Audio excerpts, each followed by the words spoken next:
Steve Miller of the Steve Miller Band is not the only one who could speak on the pompatus of love. Here with me this morning, and a very interesting story, and the author of 10 Weeks to Love is Tanii Carr. Good morning. Good morning. Now, this is something, I've read some of your excerpts, the website 10weekstolove.com. Now, this is a book that talks about relationships. You had been married before, but you now are married to the love of your life, have been for 30 years, and he still thinks of you as eye candy. Correct.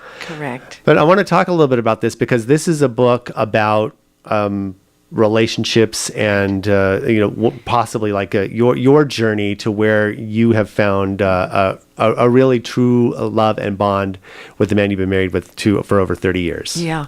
Well, what's interesting, this is actually a book about hope because so many people still haven't found the loves of their lives and they're struggling with it and they have a lot of attention on it, and I feel badly for them. I was 45, divorced for the second time, out of work, sleeping on a friend's couch. This is not a good way to spend the rest of my life. Transformed myself over what turned out to be about a 10-week period of time. Met the man of my dreams who was 16 years younger. Actually, he still is 16 years younger. He hasn't caught up yet. Forget that. No, okay. He hasn't caught up yet. So we've been married almost 30 years, and he still thinks I'm eye candy for the body, mind, and soul, and I still think he's the most amazing man I've ever known. So I'd like to help other people find that happiness as well.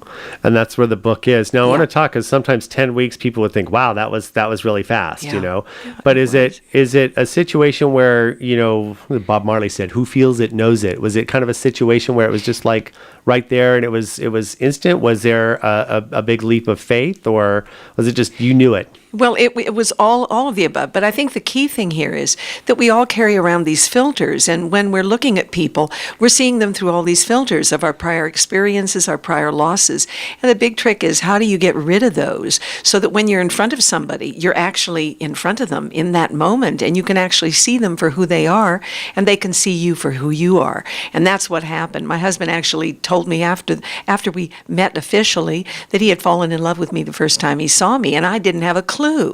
So how totally yummy is that? I mean, and then he helped me move a piece of furniture. That's all it was supposed to be, 15 minutes.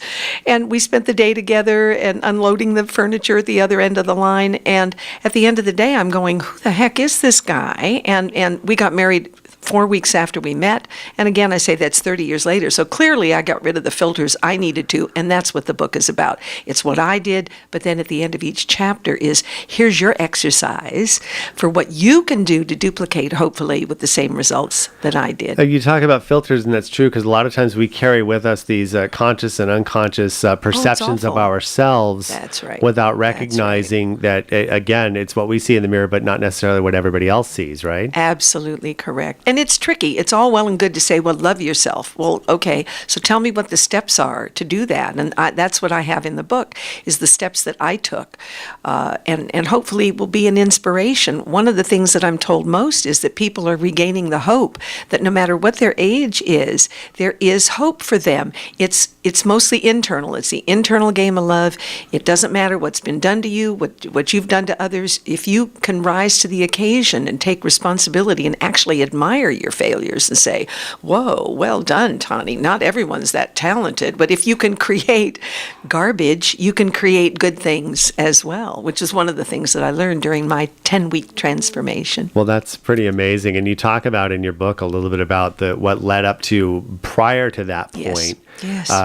Things, your mother had been married multiple times. You had been married twice. And there was also kind of maybe a little bit of a self-confidence issue because your mother was so good looking in what you felt like. And so it was kind of an interesting bits and pieces in the book that talk about what maybe even inadvertently the baggage you carried with you until you recognized that, correct? Yeah, absolutely. And we all have that. I mean, but in Mother's case, Mother was an actress and a showgirl, and she was drop dead gorgeous. You've seen the picture in the book. It's like, oh my gosh, how do you compete? And when as a teenager, and my mother was between marriages, and the boys would come over to see her, not me. So it's a little bit of a jolt. I mean, how can you compete?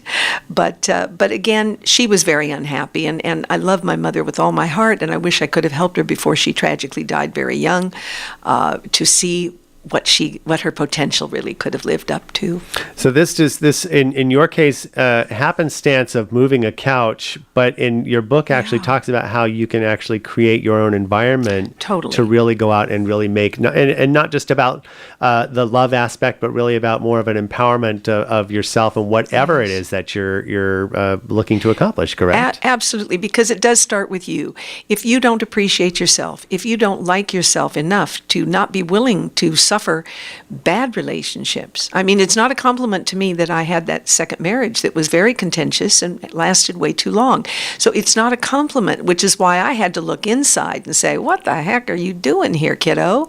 And learn to appreciate myself. And if people don't get anything else out of this book, I believe that they will come away feeling like, wait a minute, I'm okay, and I can actually create a better life for myself. And that's a huge step. And a lot of people don't always realize that. They go through life with that unconscious baggage and holding themselves back.